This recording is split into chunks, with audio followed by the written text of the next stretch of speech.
Welcome back to a Celtic State of Mind. I'm Paul John Dykes, and today I'm delighted to be joined on this Wednesday afternoon by young Patrick McGill. He is still young, and John Yogi Hughes. Gentlemen, let's just leave it there. Let's not mention ages. You're right. Aye, absolutely. Another couple of points dropped last night. Obviously, we're going to be focused on that. We're going to be looking at the reasons why. Is there a bigger issue? Should we be concerned? Is it this complacency, Patrick, that crept in? Brendan Rodgers mentioned it after the Rangers defeat. I think it might be. I seen a tweet last night just after, I think it was their second goal. We're defending like a team who know that they're 15 points ahead.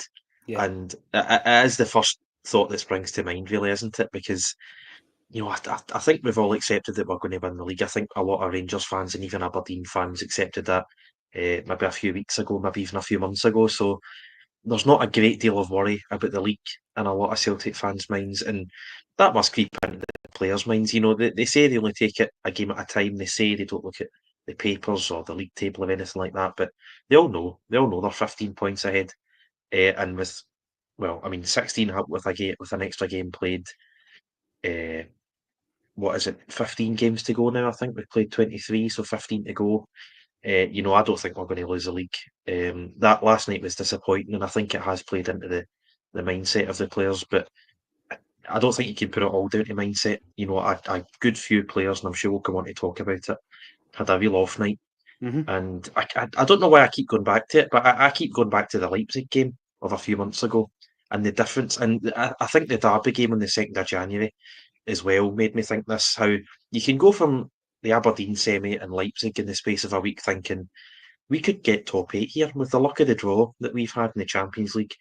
And if we pick up points in the right places, we could get top 8, and in a one-off game, you could win a round of 16 tie and get in the quarterfinals. And we're all dreaming of this sort of European success. And then the last few weeks, that game at Ibrox was so demoralising. And last night, couldn't defend to save ourselves. Their third goal, their corner, we couldn't clear. Carter Vickers had about 3 chances to clear the ball. AJ as well, once or twice, could not clear the ball. Now, if Dundee, who I think they're 6th or 7th in the table, decent side, especially at home, if we can't even clear the ball, if we can't defend properly, if we're conceding 3 goals to a lot like that, no harm to them. But, in Europe, especially that Aston Villa away game, we've seen it at Dortmund already this season. We could be in for a bit of a reality check on the European stage. So it does show that we've got a lot of work to do and just how bad we can be on an off day. And, the next 2 games are absolutely massive in the context of our season. I think they're 2 must-win games, without a doubt. I don't think anyone would dispute that. So it's a wake-up call, I'm hoping. And, to be fair to the players, the schedule in January will be unfamiliar and is quite taxing. Obviously, we've had so many games in December. We usually get the winter break. We don't get it this season. Declan, formerly of Acsom, still in the Acsom community in the chat, he pointed out that this game could have been played a few weeks in advance. It didn't have to be played last night. And it's just racking up those games in that schedule. So it's a taxing time. But, it's a hell of a wake-up call for the managers and the players, because we need to be a lot better than that over the next 2 games. We absolutely do, Patrick. We'll be talking about individual things, John. Complacency is more of a kind of mindset, isn't it? I think that's a good point Patrick made. We looked as though we were defending like a team who were 15 points ahead at the top of the table. Last night after the game, there was a lot of flack flying about, as so happens when you're Celtic, because we expect to win these games, right? And one of the points made last night was, this is on Brendan Rodgers, there was a discussion around the changes or otherwise that were made during the game. And I get that, and we'll talk about that, because a level of the blame or responsibility has to go on the gaffer. However, when you've got a £6 million centre-half out there playing Dundee, who are out of the top 6 at the moment, and he can't defend for the second or the third goal that Dundee score, then no wonder the gaffer turns round. And what I don't know if you're, as well as a body language expert, I don't know if you're a lip reading expert, John. I'm not quite sure what the gaffer said, but it was something to do with his inability to be a wee bit tougher, I think. And I think that, Trusty has put me in mind a wee bit of the kind of worst side of Chris Julian at times. Remember Julian? I seen him getting bullied against Morelos. I seen him getting bullied against Lyndon Dykes. And you're looking at him thinking, why are you allowing this to happen? You have to be stronger in that position, John. So, yeah, I share the frustrations around team selection, substitutes, etc. But you've got to trust the guy that you've put in there at centre-half to deal with that. Well, as far as your original point, complacency goes, that's not a mindset that's easy to shift. I can't understand why anyone would be complacent if they wanted to get a spot in this game that's coming up. If you want to play in the Champions League, then don't be playing like a donkey in the couple of games beforehand. That's a fairly important point. I can understand we're miles ahead in the league, but the league's not really the point, is it? These should be run-outs for us to try and, get in form and, show your stuff before the Young Boys game and the Villa games. Those are the games that matter. And, now we're in the position where clearly we're not playing well enough to be resting anyone on Saturday, so that'll be a full team out as well. So, in terms of Trusty, yeah, that was a bit of a shocker, I have to say, because Trusty's got great recovery pace. I like him more than Scales, but you've got to be even-handed. And if Scales had played that game, he'd have been absolutely torn apart in the comments. That was incredibly poor from Trusty last night. And again, not for the first time. Against Ross County, I think I just said that to you before we came on. I went back to look at the highlights of the Ross County game. I always like to refresh my memory. The very first thing that happened was he gives away the ball that nearly costs us a goal. Yeah. Literally in the first 2 seconds of the highlights. So he's been making a few mistakes, but there are mistakes and mistakes. Do you know what I mean? There are technical mistakes, and then there are mistakes that you cannot, as a guy that his size is supposed to be powerful, be bullied twice, and both times cost us a goal, because that just, to me, clearly, I'd be surprised if those guys or other guys are physically stronger than him. So that speaks to the mindset, it speaks to a lack of aggression, which is not something you can have as a defender. And the manager made the point actually across the pitch. It's not something you can have at all. He talked about it as being passive, not aggressive enough, in actually our play or in our defence. And I mean, I'll put the point to you. What were your thoughts on our press? And let me ask you, you're having to think about it, aren't you? Yeah. You know what I mean? Because what was our press? But when, what was it? When we played against Atalanta and stuff like that, we were incredibly impressive. We were pressing, we had, the lines were definitive. We were pressing hard. If I asked you about our press last night, you'd be like, all right enough, did we press? I can't remember what were we doing.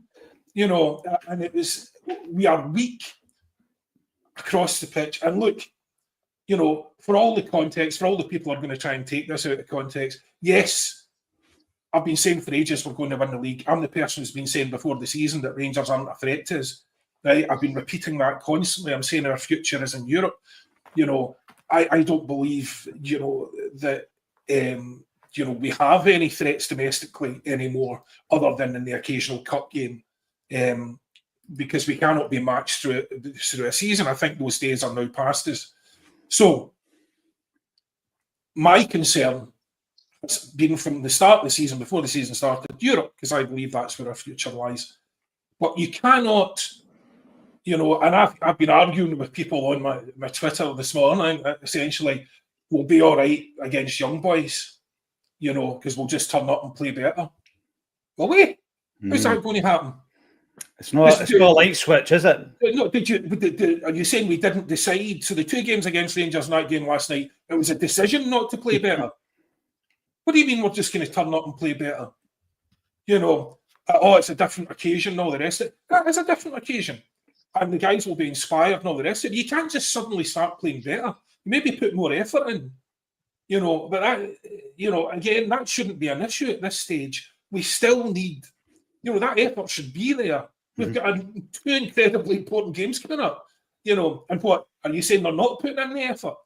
So it's either, I mean, the thing about the Rangers game that was so depressing, it was a combination of terrible performances and a systemic problem, a tactical problem. And that's not resolved. You know, the tactics are the same, the weaknesses are the same. And, you know, we have problems I think we should be concerned about in respect of young boys. And I was looking at their, and not to jump too far ahead, but, you know, one of the things that is becoming apparent is how we play. So if they drop off our centre backs and just mark up 10-8, which means we're overrunning the midfield, we've got no space, Calmax man mark, then they punt it long, they challenge for a ball. Now, the guy I was arguing with was basically saying, oh, you know, we don't handle big physical strikers well. Listen, they don't need to be big physical strikers. They just need to be challenging the centre back so that they're heading it into the midfield and then the other team can win the ball, or at least challenge for it, make it messy, make it difficult, you know, put a good press on. But young boys have two strikers at 6'2" and 6'3". The Rangers striker Arne is 5'9", right? So are you telling me young boys have been sitting for a month dissecting us, and they have failed to notice that fact? You know what I mean? So I think that potentially, you know, I hope absolutely that we will turn up and we'll have better displays from individual players. But we have weaknesses there that I'm really, really concerned about now going into the young boys game. And I mean, even the Kilmarnock game, because Kilmarnock, you know, gave us problems before. They'll be looking at that. Everyone's going to be looking at that now because it's becoming apparent it's a problem. Mm-hmm. You know, it just give their centre halves the ball, and then, you know, there's no space, and it create, you know, so it's becoming apparent. It's a real issue that we have yet to be able to work out a way to overcome. No, you're right, John, when you're talking about the press, allowing the two centre halves the time, the space to manoeuvre that ball. Often what happens is it comes back to them because it goes to Callum McGregor, who finds a wee bit of space. He can't find the wingers. And like you say, on a tighter pitch like last night, these teams are built for games like that. They are absolutely built, Patrick, to put a guy like Simon Murray up on Trusty. And now, if they, as John says, have identified it and could put a player like Murray there, no disrespect to the guy, he's had a decent kind of domestic career, scored a few goals, and he caused trouble last night. The quality is going to go much, much higher against young boys, much, much higher against Aston Villa should we have to win that one. So it is a concern because we are working with what we have at our disposal at the moment. Anything that comes in, obviously, will not be available for those two big games. I agree with John. Obviously, the cup game, you've got to win it. And a game like last night, you can overcome that with a good run of form. You can almost cancel out a couple of points dropped in the league. The Scottish Cup's coming up. Then we've got the Champions League. And these things, unfortunately, and the reason that they're becoming a concern is it's not a one-off. These performances are not an isolated incident. We've seen the Rangers game. Dortmund's different. That was an anomaly insofar as you're up against the standard of opposition that you don't normally face. But the Rangers game was an eye-opener, and as John says, that was the one that really should give you a kick up the backside. But we've seen some of the elements of that complacency and the slackness of the pass, and the inability to react to what was happening in front of you in terms of a team taking the initiative and actually going ahead. Then you make the substitutes. Kuhn did well. I think Kuhn did well. Engels obviously gets on the score sheet. I'm going to come back to him because despite last night, he's still getting stick in the comments. So going into these two games, Patrick, are you agreeing with John? Because I've got to say I am. There are concerns there because we're upping the stakes and we're upping the quality when we come up against young boys. Now, listen, I know they're not doing that well domestically. They're sitting ninth in the league. Their away form is really poor.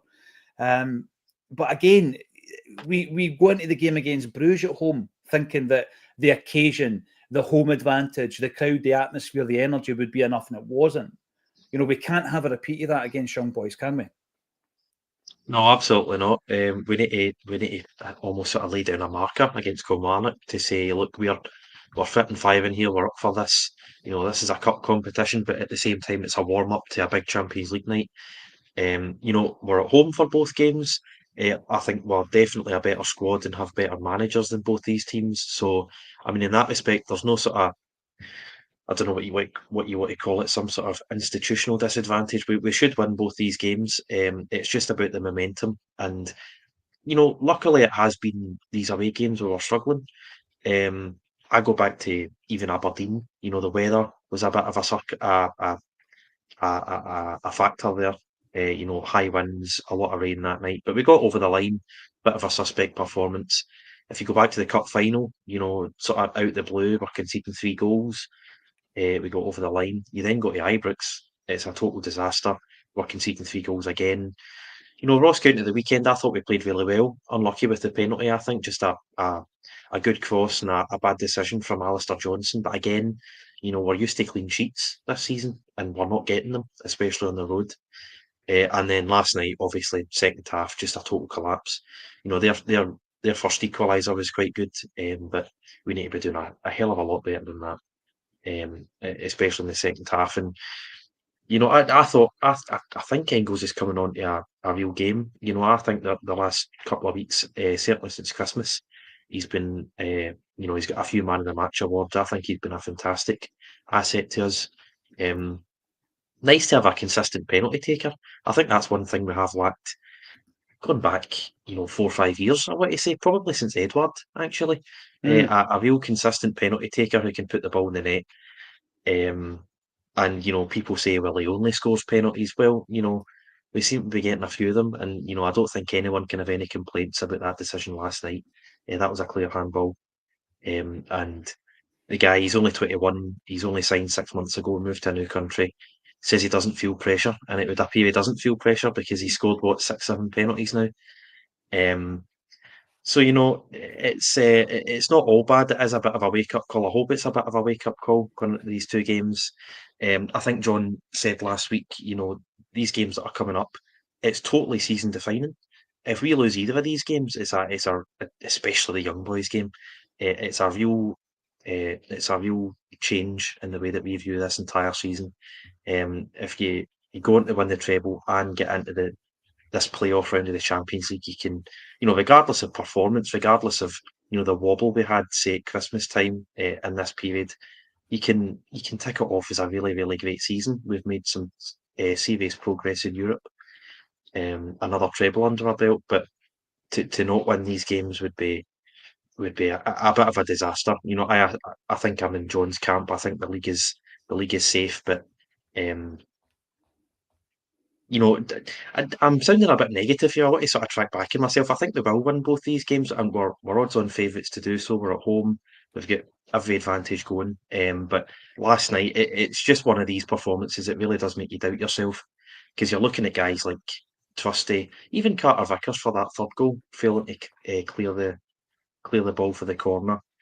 Ida up top, not really in the game. McGregor, a poor few weeks. Rio Hatate, I don't think I've said it on here, but 4 or 5 weeks now, he's been really, really off the boil. I think he's one there's a big question mark over his head. And I think last night, we were talking about Greg Taylor earlier. Valley comes on for 20, 30 minutes, and I was never fully sold on signing him permanently, and I think it's sort of fading again. It's not an answer to any left back question. I think I think he'll be going back to Barcelona in the summer. But again, just to reiterate, I hope it is a wake up call for the players, the management, because we can't keep shipping 3 goals every time we go away from home, and we definitely can't lose these next 2 games coming up.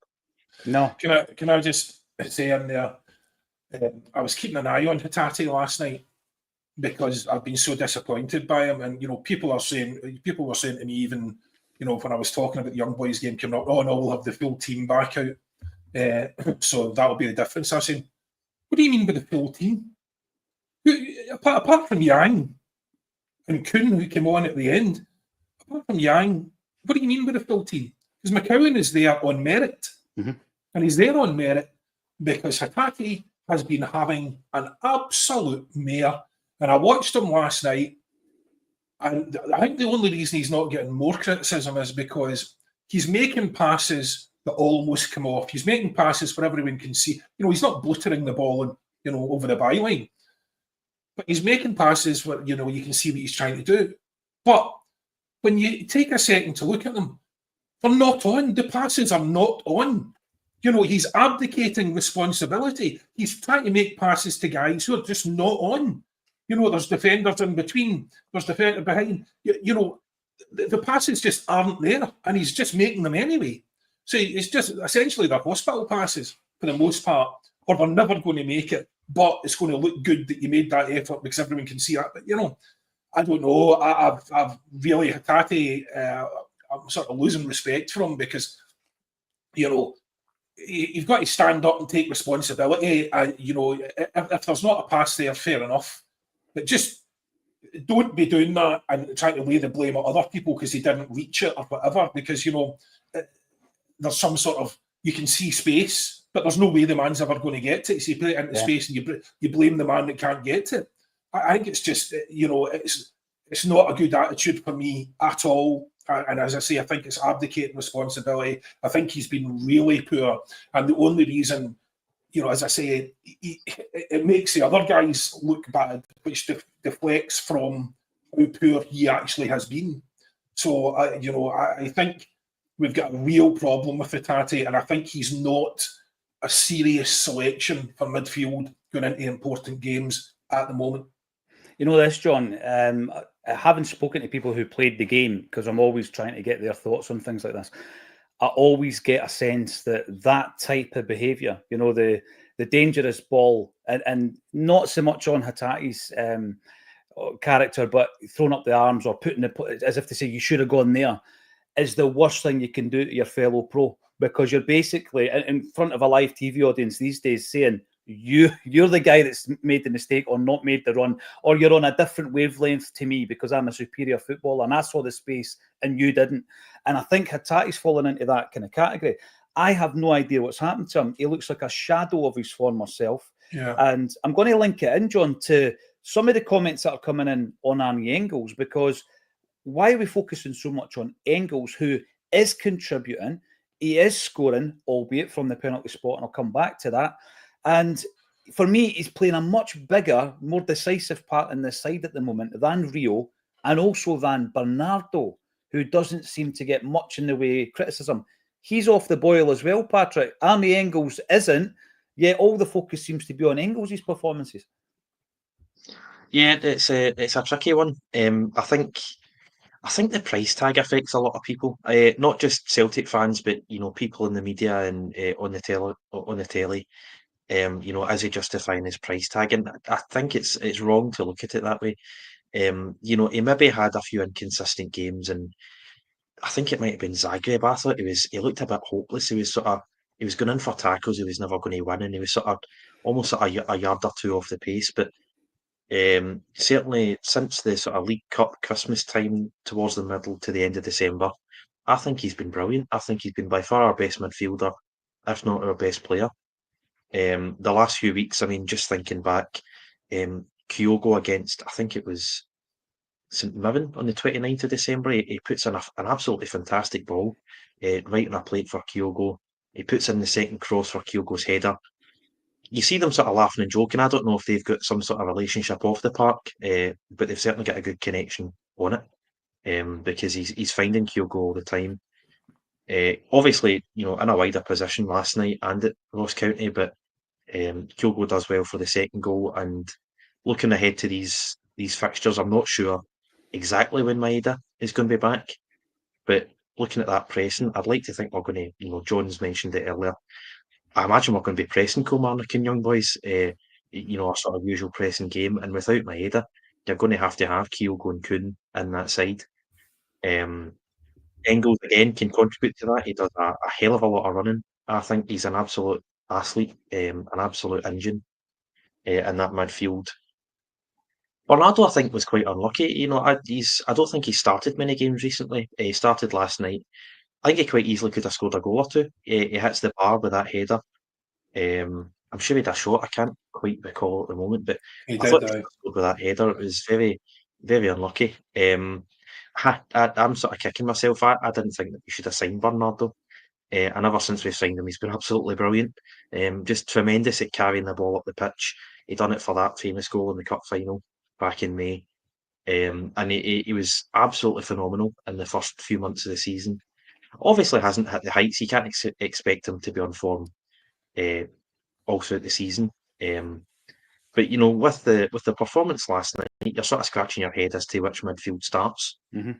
And I don't think he's totally out of the question. I think Hatate probably is, just out of the 5 midfielders that we've got. McGregor had a poor game last night, but you'd imagine he would start in these sort of 2 crucial ties. But I don't think he's out of the question entirely. He brings a sort of a different element, a different dynamism to the game that maybe McCowan and Engels don't. But Arne Engels, I've been trying to defend him since he signed, even when he'd been playing poorly. I think he's a fantastic footballer. Takes all of our set pieces now. Does a hell of a lot of running, which I think goes unnoticed. A decent tackler of the ball. He brings the ball back a fair few times throughout a game, and Chipman with goals and assists. So I'm quite surprised at that. I've not seen as much as you have. I've not seen as much criticism because he did score to get us a draw last night, which I'd be quite confused at folk having a go at him because I thought he'd done all right for the last 20 minutes. But I think he was a surprise. I was surprised he never started last night, and I think he's an absolute stick-on for these next 2 games. I agree with that. I'll tell you what it is. I've been looking at his stats as well as the eye test and his performances. And what I've been banging on about is the fact that he does have a lot of goals and assists in the games that he's played. So I'm going to bring this up because Ridiculizer brings it up today. PJ, take away Arne's penalties and tell us his goals and assists ratio. I'm going to come back to that first point, Ridiculizer. I don't have the data to hand, but can you tell me how many points we would have dropped had he not taken the penalties? Because I think it's easy to say, but he scored 6 penalties. And I'll tell you what, were you not delighted last night when he did score that penalty? Because you're in a scenario, Patrick, where people are almost saying, but it's only penalties. Yeah, and we went a long, long time without a consistently successful penalty kick taker. We've got someone in our league who's the highest goal scorer in the universe from right back because of penalties. And we cannot celebrate Arne Engels' record. Very impressive record. 29 appearances now, the 21-year-old has made 7 goals, 9 assists. Overall, he is scoring or creating a goal every 103 minutes. And by the way, this is the asterisk, but this is a caveat. I'm not saying he's better than Matt O'Reilly, but Matt O'Reilly last season was scoring or creating a goal every 116 minutes. So his record is very good, albeit with 6 penalty kicks. He's a player who has created more goals in a single Champions League campaign in 11 seasons. No one has created more goals in a Champions League campaign than Arne Engels has done this season. Last player to get 3 assists in a campaign was Charlie Mulgrew. I do think it's time to stop the flack. I think we're looking at him and we're maybe taking for granted the fact that we signed him as a 20-year-old. He's come over. He has broken into the Belgian international setup. He has made progress in the Champions League. And then you've got all that other stuff, John. He's just coming over as a young man to a new game, a new culture, a new environment. I think, yes, he's had poor games. He has. There's no denying it. But for me, he's a first pick at the moment, along with Callum McGregor. I really do think so. And the rest of them we can argue about. Yeah, I don't understand that. Like, he had a few bad, had a few shaky games when he first came in. So when he first came in, he did, what you'd expect of a new player. He played really, really well. And then the sort of realities of life set in, and that sort of adrenaline rush of the new club drops off, and all of a sudden you've got to deal with life. And he dropped off for a wee bit, and now he's back. And the thing you can be quite comfortable with is you can see, even if he's not having a great game, that he's a very, very good player. Right? I don't know if we have him playing in the right position. I think we have a few guys like that. To be honest with you, if his left peg wasn't so dangerous, I would have Kyogo playing on the right wing now. Because the balls that Kyogo was putting in were absolutely lethal. Those low curlers were unbelievable. They're so dangerous. But unfortunately, this goes back to nothing. I can't remember. You guys will be able to tell me. I remember the first time we played Kyogo on the wing. I think it was against Rangers, and it was on the left wing, and he had a terrible game. and he was really ineffective. And you're going back a bit, but I just remember that was his last sort of wing outing. But by God, on his right foot, it's a whole different ball game. So anyway, back to Engels. The problem that we have at the moment is when people have worked us out, our midfield gets overrun, gets marked up, there's no space, and they all look garbage, right? So is Callum McGregor suddenly a terrible player? No. Is Bernardo suddenly terrible? No. Is Engels suddenly terrible? No, of course they're not. But, again, it's that the extreme example is Dortmund. But if you are not set up properly, or if they have worked out, how to attack you, then you're just made to look like an idiot. Because they're just running straight through you.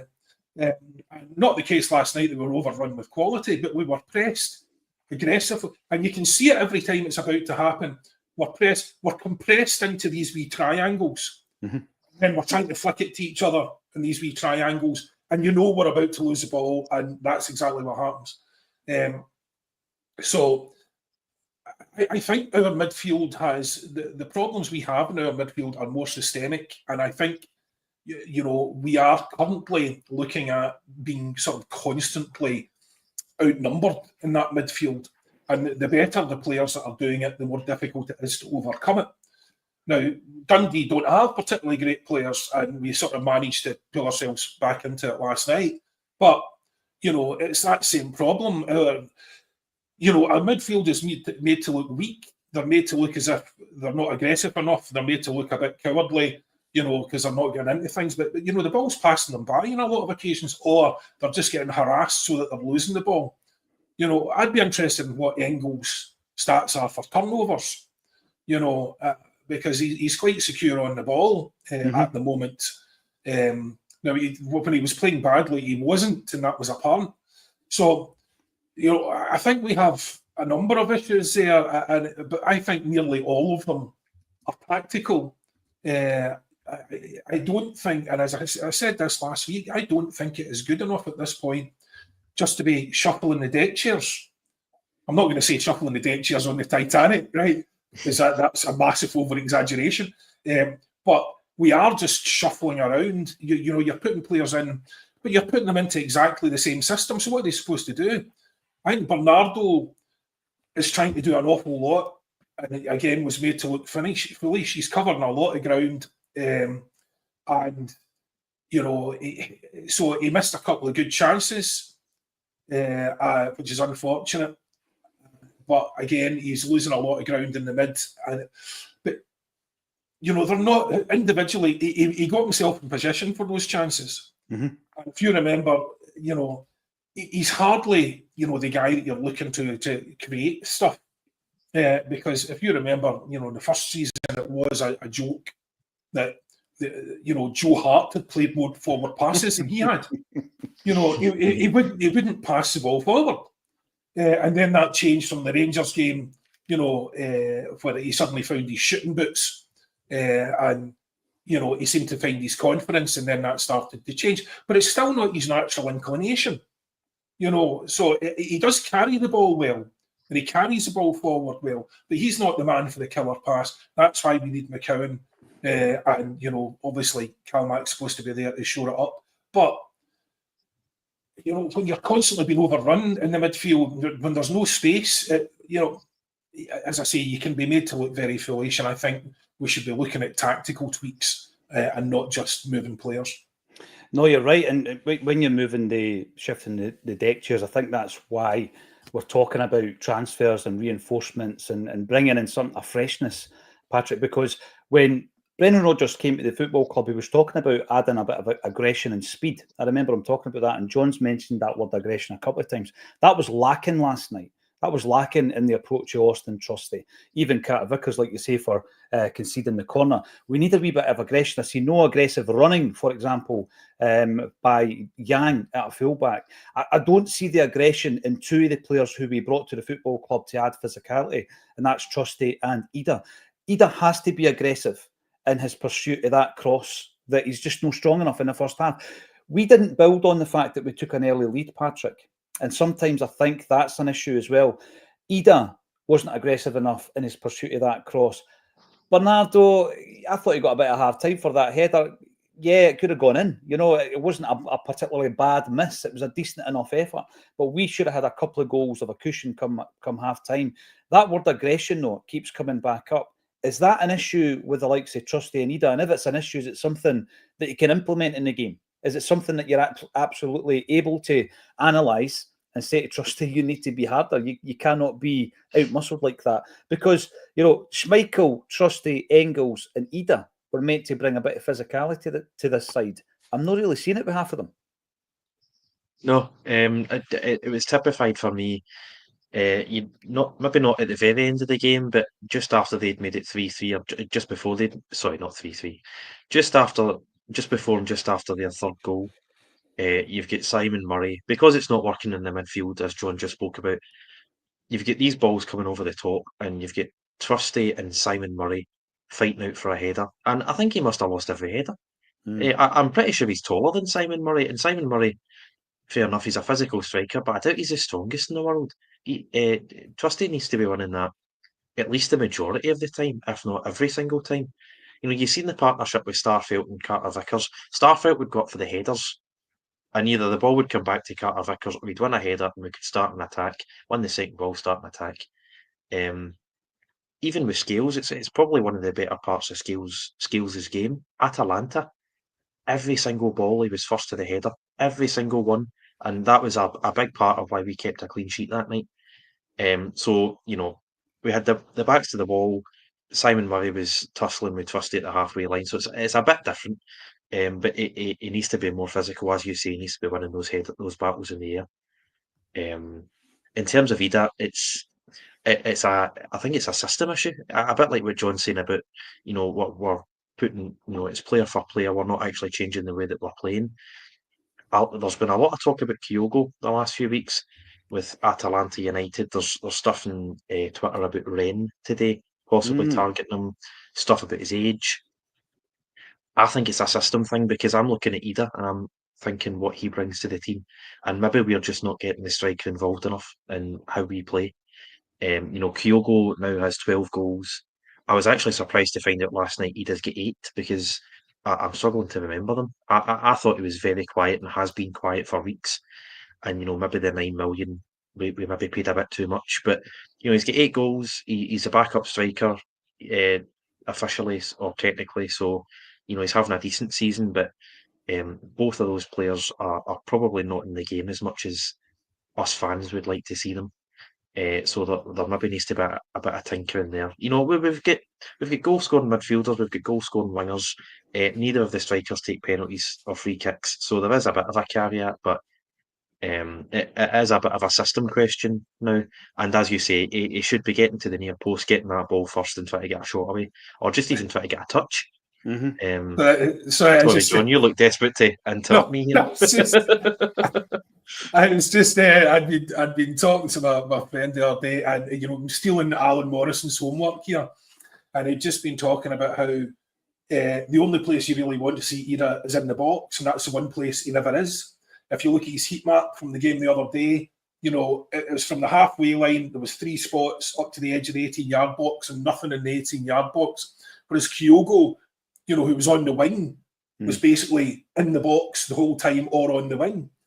So he's not very good in build-up at all. He's either not helpful or an active hindrance, and he's not in the box. And my mate texted me last night and said, I've got an 85-inch telly and he's still not in the box. The thing with this, John, it seems to be affecting his confidence, right? Because he scored 8 goals. He scored 9 goals in far fewer minutes last season. Big goals last season. And eventually, if you're not getting goals, it affects your confidence. And I think that there's a discussion to be had, because all I keep hearing from the gaffer, who I trust, is I don't really get worried if my striker doesn't score 30 goals a season. That's all fair and well, but it does affect the confidence of the player, John, doesn't it? I could see it last night in Ida. I mean, absolutely. His first miss was awful. Just awful. And he missed it completely. You know, you've got to put that in. And so, you know, there's a real problem with Ida. I said it last week. Whoever, you know, he's done a reverse Kuhn. So Ida got loads of plaudits last year because he came in, hit the ground running, and was sensational. Kuhn was pretty heavily slated because he came in and he was pretty much rubbish, right? And now we're seeing the reverse of that. So Ida is getting a ball for, you know, a lot of the time because we know he can do it. When Kuhn was playing rubbish, we didn't know he could play well. Yeah. You know, so Ida is getting excuses made for him, but he is not where he needs to be. He is not aggressive enough in attacking the ball. He's not aggressive enough in winning the ball. He is not in the box when the balls are coming in. You know, you look at when we do get cross balls in, who's in the box? Is it Ida? No. You know, and it's just, he needs to sort out his game. He either needs to work out whether he wants to drop deep and help with the build-up play, or whether he wants to play up front, because clearly he's not able to do both.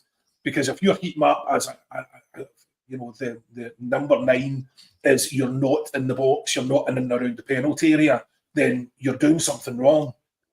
So again, just the overall aggression.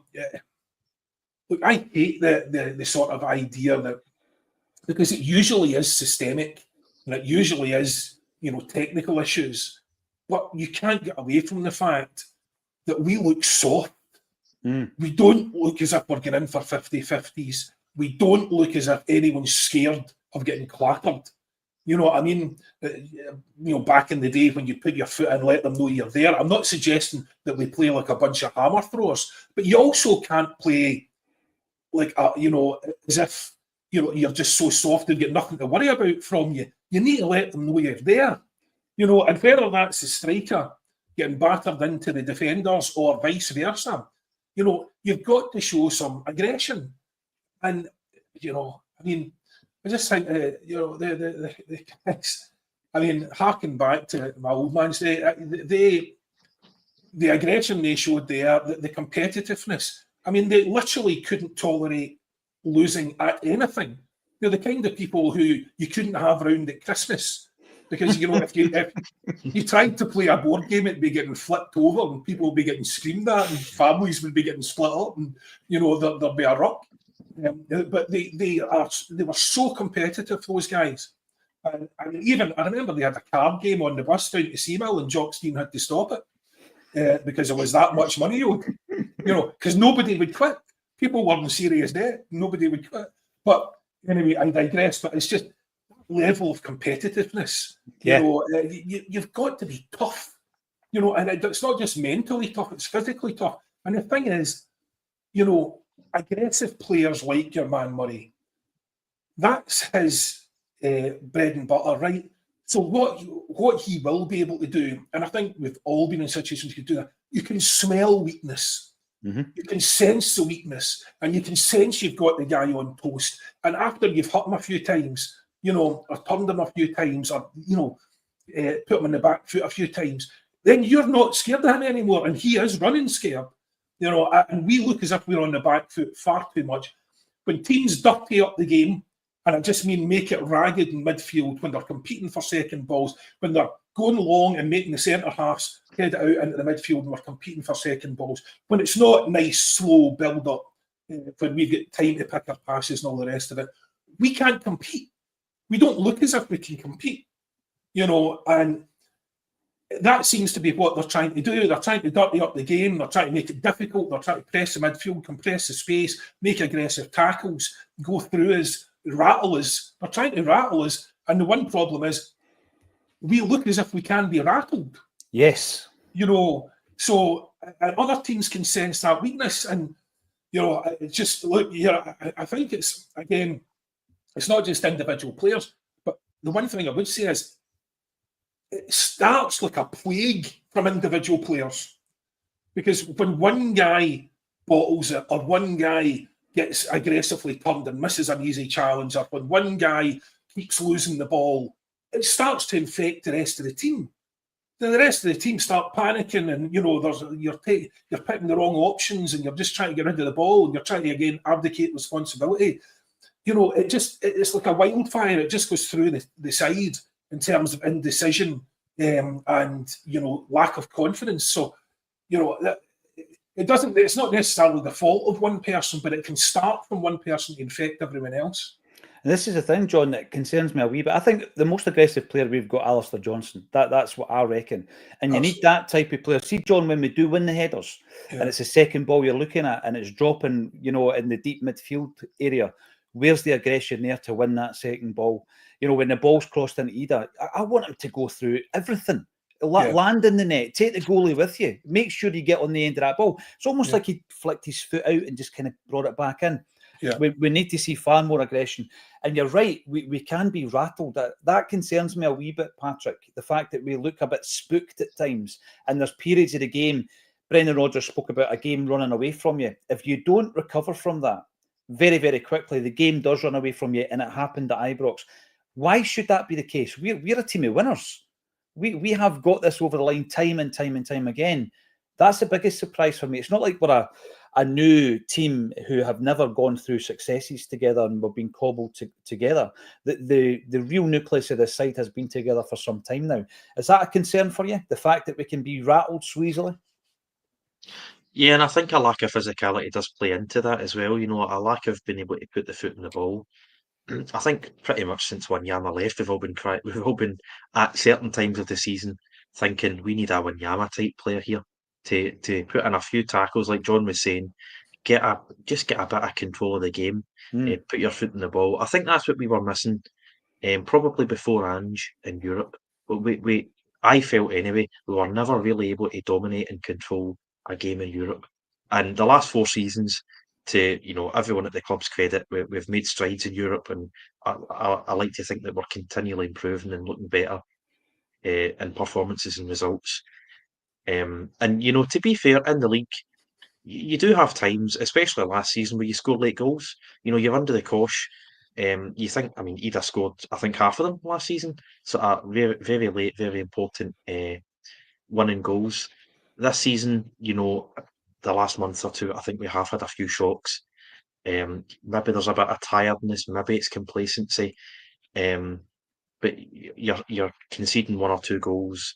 You're taken aback by who you're conceding these goals to. Are these players going up to Dundee and expecting Dundee to score 3 goals? Probably not. And all of a sudden, they're going to have to find a gear that they didn't expect they would have to find in order to just get a draw out of the game, not even win the game. I think I didn't see, what sort of shouts he was making, how vocal he's been. I didn't think McGregor was in that game as much as what he needed to be, considering we were drawing and losing for a decent period of the second half. So, there's a bit of captain's responsibility, a bit of manager's responsibility. As John pointed out, we very rarely change the shape of the setup. It's, like for like, man for man.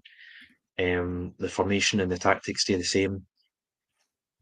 So there's a bit of individual responsibility, but we did just look a bit shell-shocked in that second half. We looked shell-shocked at Ibrox. Same at Dortmund. It's as if when teams really come at us right in our face, and Dundee done that around the time they made it 3-2, not letting us sit in the ball, not letting us play the easy pass, not letting us even clear the ball, which is where their corner came from for the 3-2. When they don't give us a minute, we really do struggle. We are used to, as you say, the sort of slow build-up, having time in the ball. Our centre halves been able to sort of dictate what passes have been played. McGregor been able to sort of pick up the ball and dictate the pace. So I think that sudden shift from SPFL teams, we're used to having time in the ball, and when they don't give us that, even just for short periods, we look really, really vulnerable, which is a worry. Luckily, these teams are not able to do it for 90 minutes, like Dortmund, probably like Aston Villa are going to do it in 2 weeks' time. But it is a concern in sort of these 20, 30-minute spells where we look really off the pace, sort of all of a sudden. So I don't know if it is complacency, whether it's concentration. I think a player like Wanyama probably would help the situation, being able to put your foot in the ball, really just shove Simon Murray into touch into the stands, as opposed to these sort of scrappy tussles that he gets in with Trusty on the sideline. They get a throw and they throw it long. You're in the corner flag, you're defending a corner. It's hard to get a rhythm when those patterns of play start picking up and repeating themselves throughout the second half. So I think it's a question of physicality. I really do. I think it really is as simple as that sometimes. And, to be fair, it is these 20, 30-minute spells where teams really do hurt us. We've seen it in Europe in the past, conceding 2 goals within 5-10 minutes. Yeah. It's not like that we're being outclassed, we're getting the ball passed about around us like a Real Madrid or such. We're shell-shocked for these 5, 10, 15-minute spells. And it is a concern, as a weakness. It's been a weakness for a few years, but luckily it's not very commonplace in Scotland. No, you're right. I'm not sure, but I would say that of the midfielders we have, Arne Engels looks as though he could be that person to do that, but he's not playing in the right position at the moment. I feel that player has to be a wee bit deeper. There was talk last night about Callum McGregor. What does he have to do to lose his place? You don't drop your captain. You don't drop your captain. I would much rather look at Callum McGregor and say, well, is he playing in the best position? Is he the best man to be in that holding midfield role? I'm not so sure. And I know, John, that Alan Morrison, whose data and knowledge is supreme, I know he actually reckons it is his best role because he's losing his legs with his advancing age. I wish I was as old as him. And he can't play a more attacking role. I would like to see Engels playing what was once called the number 6. I'd like to see Engels in there. And maybe see, because Callum McGregor did play kind of, a wee bit off the centre when he came into the side when he was a wee bit younger. And I get that he had more legs, but you don't drop your captain, because I think there's more far-reaching repercussions of that, John. Yeah, there are. And Callum is, the problem is, these teams, as I say, know how to play against us. They're sort of, they're not giving him a chance to play his game, because essentially what he's doing, and this is what, he's picking the ball up from the centre halves and then giving it straight back to them, because he can't see any space. And that makes him look, like he's not, trying to advance the ball, which he is, but obviously there's no space because they're doubling up because they don't care about their centre backs having the ball. So it can make him look poor. He wasn't in the game. I don't think he's been playing particularly well. And you don't need to drop him, but you don't need to play him for 90 minutes. Mm-hmm. So let's see what Engels can do then in that position. Again, not in these next 2 games. You want to do experiments. Let's save the experiments for after. But I don't have any problem with that, because I think there is the argument, for instance, there that if it wasn't for Kuhn coming in on his left foot, that you could argue that Kyogo's been playing in the wrong position, because look at the difference he makes. I know. He's been non-existent in some games. But he's a very, very good footballer, and we cannot get him on the ball. So if the mountain won't come to Mohammed, let's put him where the ball goes to him. And see what he can do, and swap out other positions. But I think there's no problem with that argument at all. But I think I would just say this: everyone, young boys are not a particularly good side. They're in the middle of the Swiss league at the moment, but their recent win record's about the same as ours. I think they've lost 1, drawn 1, won 3, but they're bottom of the Champions League table, which I think potentially has given people, a false sense of security, because their group is not our group. So they lost to Villa, Barca, Inter, Shakhtar, Atalanta and Stuttgart. Right? So, what I mean? How would we have done there? I know. Because apart from Atalanta, I don't think we could claim that we'd have done much better. They've had a very, very difficult group, so they'll be looking at this as a chance to take something. Yeah. They'll be looking at us as weak, and they'll be looking that they have the physical prowess to give our guys a real hard time. And based on what we saw last night, that's absolutely true. Because the one thing you can't do that you would have done back in the day, is obviously when Trusty gets beaten there on that corner, at the sideline, you half your man. You kick the legs from under him. You don't let him get past you, You can't do that in the modern game. So you have to be up for the initial confrontation, and you can't be bullied off it. So, look, we have. I know everyone is, and I am as well. We expect to win this game, right? And if we don't, this is my real concern, because if we don't, I don't want this season to be ruined. I don't want to give the board a reason to go back to their sort of, introverted way of thinking, insular way of thinking, just be better than Rangers. I really don't want to give them that excuse. We have to succeed in Europe this year, especially given the draw. I'm super nervous about this game. I know a lot of people are more, relaxed about it, think we'll be okay. I don't think you can just say we're going to be okay. Show me some evidence of that. Mm-hmm. Why are we going to be okay? What is it you see in Young Boys' game that suggests that we will be okay? When they clearly have decent players, big physical players, and that's apparently all it takes to give us a bit of trouble. So, I'm very concerned about it, I have to say. And, Kilmarnock game, again, could be a problem. And we really need to win that, because I can't imagine anything worse than losing the Kilmarnock game and losing the Young Boys game. That would be a catastrophe. So, I think there are a few players there that really need to buck their ideas up. You can criticise the manager, and I do, and I have, and I don't think we have enough tactical flexibility at the moment at all. Again, it's just do plan A better, and it's not working against teams that have us sussed. I don't think his substitutions were good last night, and it didn't help. And I just don't see. Again, if Young Boys have done their scouting, I think we could have a real problem. And I just want, again, I'm sort of psychologically trying to prepare myself. I'm not being optimistic about it, because I don't want to be, just in case. The thing with that, John, is when it happens and we get the result, you feel even better, because your expectation level has been quite low. The other thing I would say, talking about the board, is I also don't want them to say, all right, so this is what happens when you spend £9.5 million on Ida and 11 on Engels and 6 on Trusty. Why don't we just go back to taking a punt on Kuhn at 3.5 because he's done all right, or Bernardo at 3.5 because he's done all right? So there's a lot kind of riding on this European. I think if you progress in Europe, you put that one to bed. Brendan can say to the board, you know what, you invested, you backed me, but this is what you got. You got the playoff round in the Champions League. So that's a slight concern, John. And it does kind of hinge on the next game against Young Boys. Jungle Lion said they might smell blood. I'm sure they will.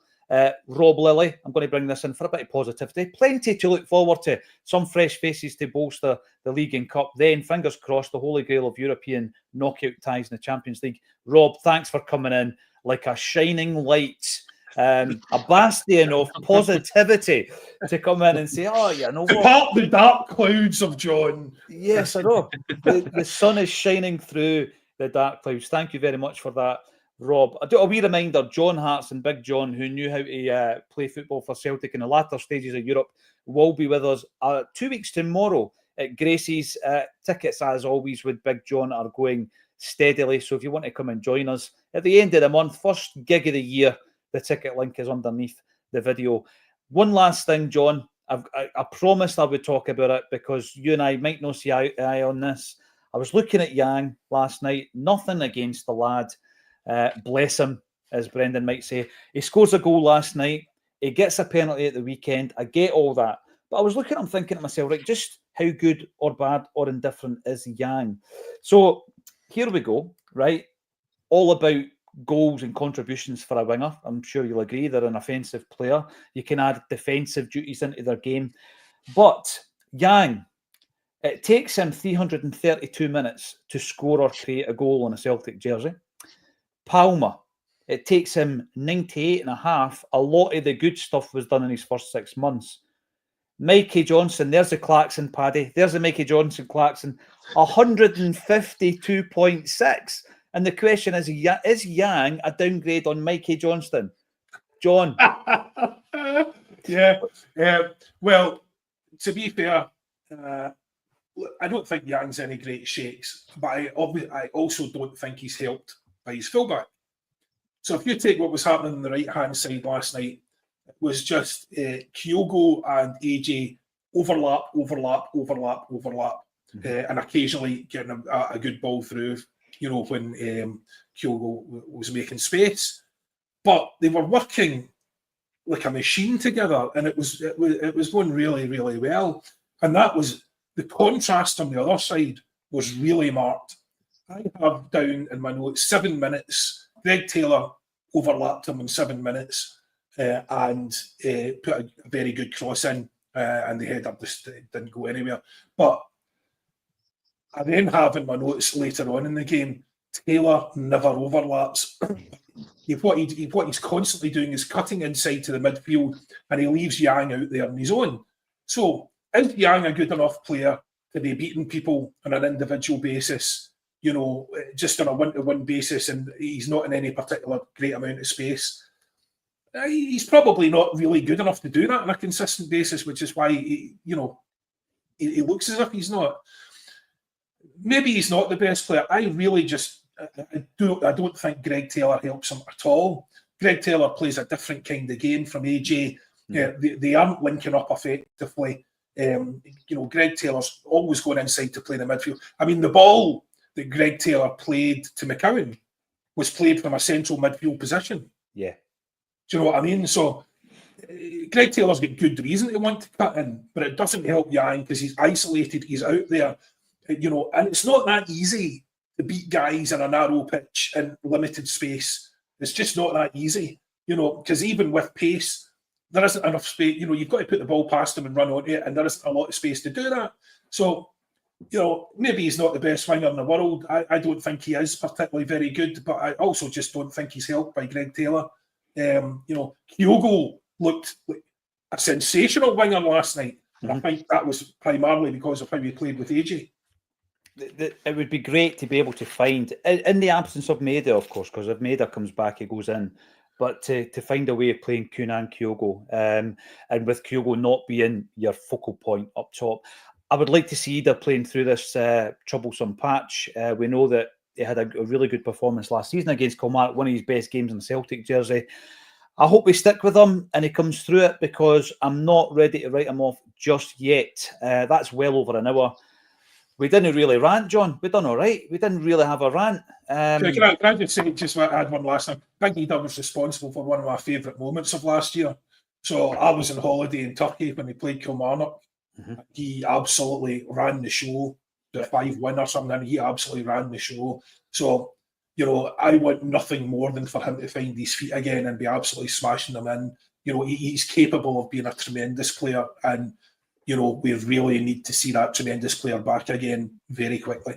We need to, John, because what you've got in reserve, really, you're not confidently going into young boys with anyone we have in reserve, and it's nothing personal against the guys. They've not played enough games at that level.